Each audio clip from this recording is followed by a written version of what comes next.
தெரியாம, இப்படி தமிழ் எழுத்துக்கள் தெரியாம எப்படி நம்மளால தமிழ் எழுத்து கூட்டி படிக்க முடியாதோ அதே போலதான் ஆல்பபெட் ஏபிசிடி தெரியாம இங்கிலீஷ் படிக்க முடியாது. நிறைய பேருக்கு கொஞ்சம் டல் ஸ்டூடெண்ட் கூட சொல்லக்கூடாது, கொஞ்சம் லேட்டா பிக்கப் பண்ற ஸ்டூடெண்ட்ஸ் இருப்பாங்க இல்லையா, அவங்களுக்கு இந்த கேபிட்டல் லெட்டருக்கும் ஸ்மால் லெட்டருக்குமே டிஃபரன்ஸ் தெரியாம கன்ஃபியூஸ் பண்ணிக்கிறாங்க. இப்ப நம்ம சுபாஷ் எல்லாம் கூட அப்படிதான் பண்றாங்க. இன்னும் சில ஸ்டூடெண்ட்ஸ் இருப்பாங்க டிஸ்லெக்சிக்னு சொல்லுவாங்க, லெட்டர்ஸ் மாத்தி மாத்தி எழுதுவாங்க. இப்படி சி போடுறதுக்கு பதில் இப்படி சி போடுவாங்க. பாத்திருக்கீங்களா? ஐஎன் இன்னும் எழுதுறதுக்கு பதில் 9th ஒரு பாய் என் தான் எழுதுவான். ஐடி இட்டுக்கு பதில் டிஐன்னு எழுதுவான். இது டிஸ்லெக்சிக், எழுத்துக்களை மறந்து போறது. ஆனா இந்த கேபிட்டல் லெட்டர் ஸ்மால் லெட்டர் நம்ம கன்ஃபியூஸ் பண்ணிக்க வேண்டிய அவசியமே இல்லை. சரியா?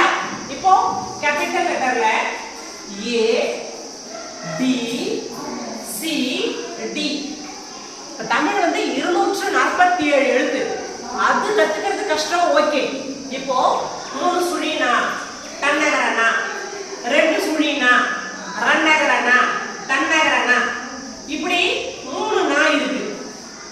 ஒவ்வொரு நாக்கும் அர்த்தம் வேற. ஆனா இங்கிலீஷ்ல கேபிட்டல் ஏனாலும் அதுதான், ஸ்மால் ஏனாலும் அதுதான். ஆல்பபெட் மொத்தம் எத்தனை லெட்டர்ஸ்?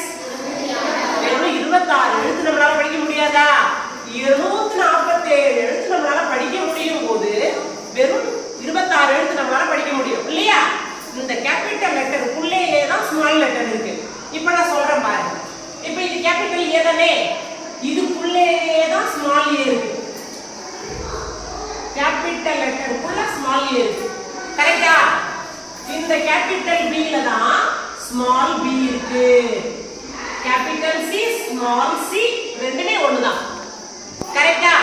இப்ப இந்த கேபிட்டல் டி தான் இது அப்படியே மேல கொண்டு போய் அப்படி எடுத்துடணும். அதுதான் small T. A to Z எல்லா லெட்டர்ஸுமே நம்மளால புரிஞ்சுக்க முடியும். இப்ப நான் இன்னைக்கு உதாரணத்துக்கு ஒரு 4 லெட்டர் மட்டும் உங்களுக்கு சொல்லியிருக்கேன். ஏ பி சி டி. புரிஞ்சதாப்பா? சில பேர் எப்படி டி போடுவாங்க தெரியுமா? சில பேர் டி இப்படி போடுவான். லாஸ்ட் இயர் ஒரு பையன் 10th படிச்சா ஏ இப்படி தான் போடுவான். ஏன்னா புக்ல பிரிண்ட்ல ஏ அப்படிதான் இருக்கும். புக் பிரிண்ட்ல ஏ எப்படி இருக்கும், அப்படி ஏ போடக்கூடாது. ஏ எப்படி போடணும்? ஏ பி நல்லா வளைச்சி போடணும். சி டி நல்லா மேல போகணும்.